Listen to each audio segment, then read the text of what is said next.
Olá, animados para continuar? Então vamos lá para a 23ª lição que eu aprendi no livro de Gênesis. Sara é a única mulher da Bíblia de quem se menciona a idade ao morrer, 127 anos. E por que será que é dedicado tanto espaço à morte e sepultamento de uma mulher? Isso nada mais é do que a honra dada à memória da mulher que tinha a mesma fé que Abraão. Em nenhum lugar da Bíblia é dito que devemos olhar para Maria, mãe de Jesus, como um exemplo de mulher piedosa. Mas por 2 vezes nós somos exortados a olhar para Sara como um exemplo. Por isso é mais que merecido um lugar de destaque para Sara nas Escrituras. A maior parte do capítulo 23 é dedicada à descrição de uma transação legal entre Abraão e Efrom, envolvendo a compra de um cemitério em Canaã para sepultar Sara.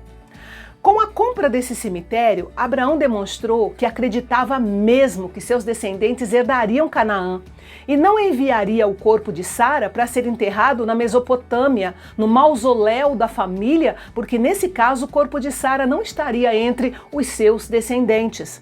É interessante que a primeira propriedade que os patriarcas adquiriram em Canaã foi um cemitério. E ali, depois de Sara, foram sepultados Abraão, Isaac, Rebeca, Lia e Jacó. Por esta causa, Macpela veio a ser o centro da terra prometida, o símbolo da posse da terra pelo povo de Israel. Todos os pormenores do negócio da compra do lote de Macpela entre Abraão e Efrom, o hitita, foi feito seguindo rigorosamente as leis que já eram conhecidas dos heteus. Primeiro, Efrom falou em doar para Abraão todo o campo onde estava a caverna de Macpela. Ele já fez isso confiante de que Abraão recusaria a oferta, porque essa cortesia era apenas um cerimonial, ou seja, fazia parte da conversa de negociação. Era esperado que Abraão não aceitasse essa oferta. Quando então Abraão recusou receber a sepultura gratuitamente, Efrom então sugeriu um preço, que ele disse que era barato, mas na realidade era bem caro, era bem alto o preço.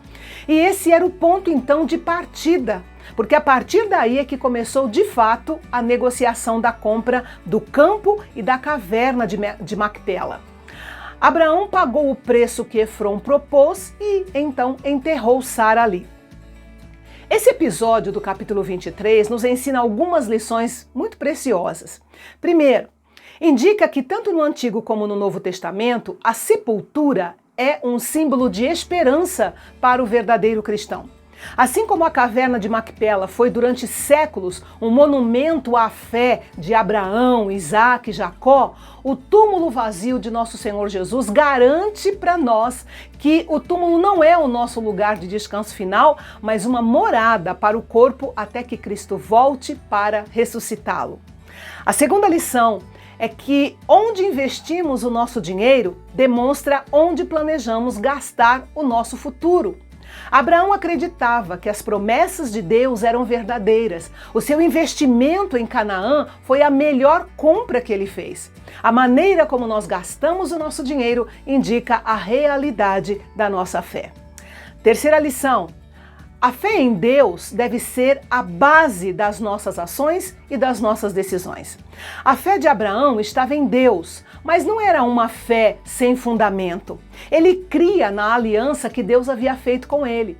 E foi essa fé que o levou a comprar o terreno para sepultar Sara e deixar para os seus descendentes. Quarta lição: o sepultamento de uma pessoa querida é uma oportunidade significativa para o cristão expressar publicamente a sua fé. A compra daquele cemitério foi feita diante dos hititas.